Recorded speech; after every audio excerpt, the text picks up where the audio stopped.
Soyez bénis dans le nom puissant de Jésus-Christ. Alléluia. Lorsque nous sommes dépendants de Dieu, lorsque nous sommes soumis à Dieu, lorsque nous nous soumettons tous nos projets, Amen, alors nous nous rendons disponibles pour faire sa volonté. Nous nous rendons disponibles pour son royaume. Amen. Alléluia.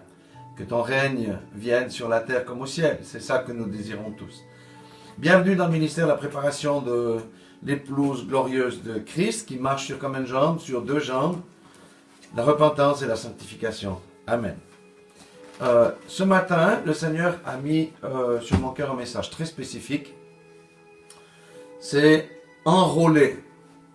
Ou êtes-vous enrôlé? Enrôlé dans quoi? Eh bien, dans l'Église de Jésus-Christ et dans son armée. Amen. 2 choses différentes. Le Seigneur m'a parlé clairement ce jeudi. Ce jeudi, j'étais parti avec mon vélo pour aller à la montagne, avec mon chauffard dans le sac, pour aller en dessus de la ville de B pour sonner le chauffard. Mais à peine avais-je entamé la montée que le Seigneur m'a bloqué, quoi. Donc il m'a fait rebrousser chemin, il m'a conduit dans les vergers de la plaine. Amen. Alléluia. Et c'est des vergers dans lesquels je circule très régulièrement, puisque j'aime aller me balader en plaine à vélo. Et là, quand j'ai passé devant ce grand verger, je me suis arrêté, j'ai contemplé la chose et le Seigneur m'a parlé au travers des types naturels. Parce que Dieu parle au travers des types naturels. Alors, qu'est-ce que j'ai vu? Il y avait un grand verger, un très grand verger. Il y avait des rangées d'arbres d'une distance de 1,50 m, 2 mètres, 2,50 m entre ces rangées, et sur une longueur peut-être de 400-500 mètres. Donc c'était vraiment quelque chose d'assez grand. Les arbres, ils étaient maintenus dans la ligne avec des fils de fer qui font toute la longueur. Amen. Alléluia. Et en dessus de chaque lignée d'arbres, il y avait un grand filet vert qui était roulé, qui faisait aussi toute la longueur. Amen. Et en contemplant ces choses, l'Esprit me pose une question, mais qu'est-ce que ça représente, ça? En fait, ce verger représente l'Église de Jésus-Christ. Amen. C'est la première des choses. Et les arbres qui sont dans ces lignes représentent ceux qui lui appartiennent. Amen. C'est l'Église de Jésus-Christ, les lignées, d'accord, tout le verger, et les arbres représentent tous ceux qui lui appartiennent. Et ces rangées qui sont parfaitement ordonnées, on va dire, représentent l'ordre et la discipline. Amen. Alléluia. Tout est bien propre, tout est bien net. Maintenant, les arbres qui sont dans chaque rangée représentent quelque chose. Elles représentent un groupement de personnes selon leurs appels et selon leurs dons. Amen. Ce sont tous des arbres, mais il y a des rangées qui sont spécifiques à certains appels et il y a des rangées qui sont spécifiques à certains dons. Amen. Le filet vert qui est roulé au-dessus des arbres, au-dessus des rangées, représente la parole de Dieu. Amen. Et puis, les fils de fer qui maintiennent les arbres bien droits représentent la marche selon la volonté de Dieu. Amen. Voilà ce que le Seigneur nous montre. Alors, il faut bien entendu que ça corresponde à la parole de Dieu. Autrement, on fait des fausses interprétations. Allons dans la Bible et lisons dans Jean, chapitre 10, versets 3 et 4. Amen. Jean, chapitre 10, versets 3 et 4. Alléluia. La Bible dit, le portier lui ouvre, il parle de la bergerie, hein? Le portier lui ouvre et les brebis entendent sa voix. Amen. Il appelle par leur nom les brebis qui lui appartiennent. Alléluia.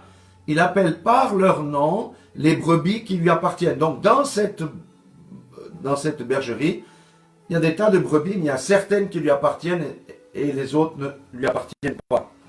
Et il les conduit dehors. Verset 4. Lorsqu'il a fait sortir toutes ses brebis, il marche devant elles et les brebis le suivent parce qu'elles connaissent sa voix. Amen. Il faut bien se rappeler le contexte dans lequel Jésus a parlé de ça. Il s'adressait aux pharisiens. La bergerie représente tout le peuple juif. Et parmi le peuple juif, il y a certains qui ont entendu la voix de Christ et qui l'ont suivi, et d'autres qui l'ont rejeté. En clair, en quoi ça nous concerne aujourd'hui? Parce que ça parle du service du système religieux. Le Seigneur Jésus n'a qu'une seule église, l'église de Jésus-Christ. Il n'y a pas d'autre nom que celle de l'église de Jésus-Christ. Amen. Le système religieux enferme beaucoup de gens, et le Seigneur appelle ceux qui lui appartiennent à sortir du système religieux pour le suivre, lui-même, le bon berger. À l'époque, c'était le pharisianisme. Aujourd'hui, il y a beaucoup de choses dans lesquelles les brebis sont prises. Donc, si on veut suivre le Seigneur, si on veut être dans l'église du Seigneur, il vient nous appeler pour nous positionner dans ce verger, pour nous positionner dans une rangée particulière. Amen. Et je vais parler des appels et des dons, parce que c'est important que nous comprenions ce que le Seigneur m'a montré et ce dont il parle. Amen. Allons dans Éphésiens 4, verset 11. Allons dans Éphésiens chapitre 4, verset 11. Il a dit ceci. Et il a donné les uns comme apôtres, les autres comme prophètes, les autres comme évangélistes, les autres comme pasteurs et docteurs, pour le perfectionnement des saints en vue de l'œuvre du ministère et de l'édification du corps de Christ. Amen. Ce sont les 5 ministères de la parole dont il est question ici. Eh bien, tous les prophètes vont être dans une même rangée, tous les docteurs vont être dans une même rangée, tous les évangélistes vont être dans une même rangée, tous les pasteurs vont être dans une même rangée, tous les apôtres vont être dans une même rangée. Amen. Alléluia. Pourquoi? Parce que le Seigneur va parler spécifiquement à chacun de ses ministères. Il va leur donner la parole à distribuer au temps venu. Alléluia. Le Seigneur nous positionne. Et chacun d'entre nous, nous sommes positionnés, nous verrons. Parce que tout le monde n'a pas un ministère de la parole. Mais Dieu nous a donné à tout le monde des dons. Alléluia. Regardez dans 1 Corinthiens, chapitre 4, verset 4.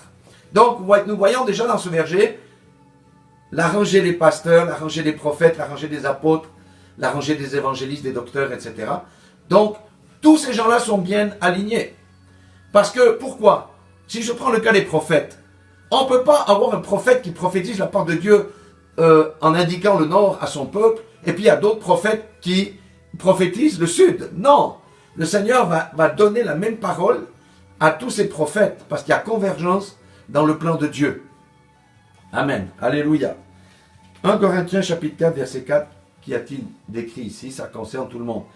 Et Paul dit, il y a diversité de dons, mais le même esprit. Amen. Il y a diversité de dons, mais le même esprit. Diversité de ministères, on a vu ça, mais le même Seigneur. Diversité d'opérations, ça veut dire qu'il va agir, mais le même Dieu qui opère en tous. Amen.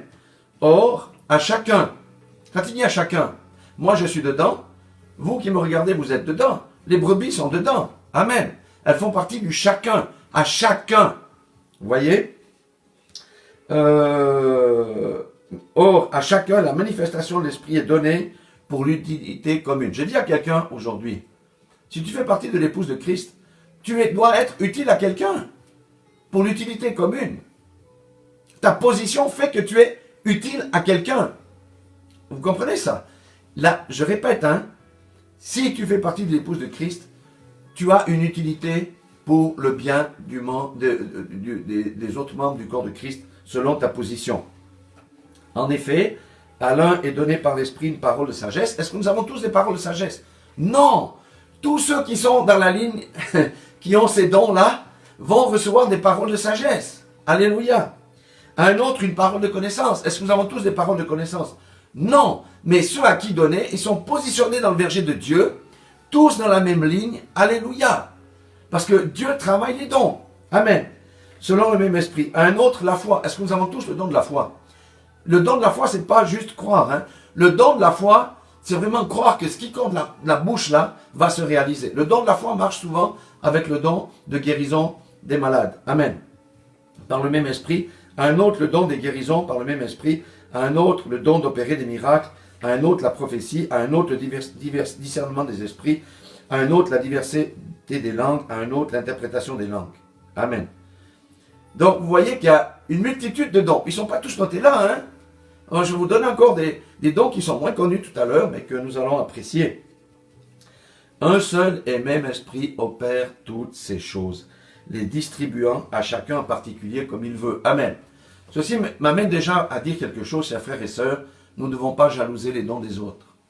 Non. Dieu distribue à qui il veut.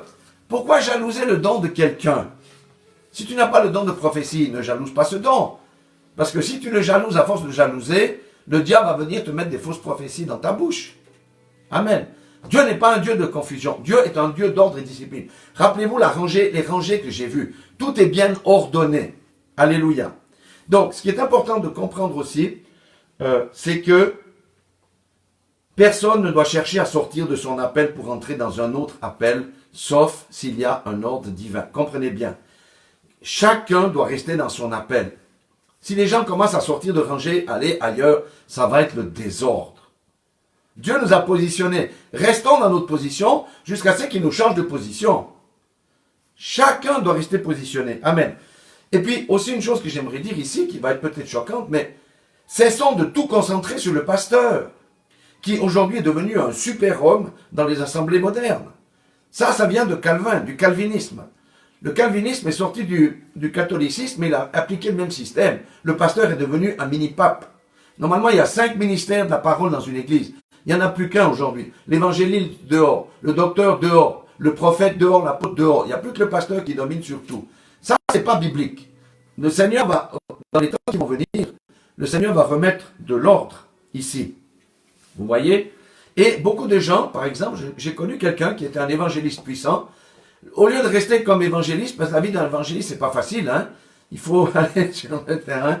Hop, il a basculé dans le pastorat. Il est devenu pasteur. Après, il est devenu bishop.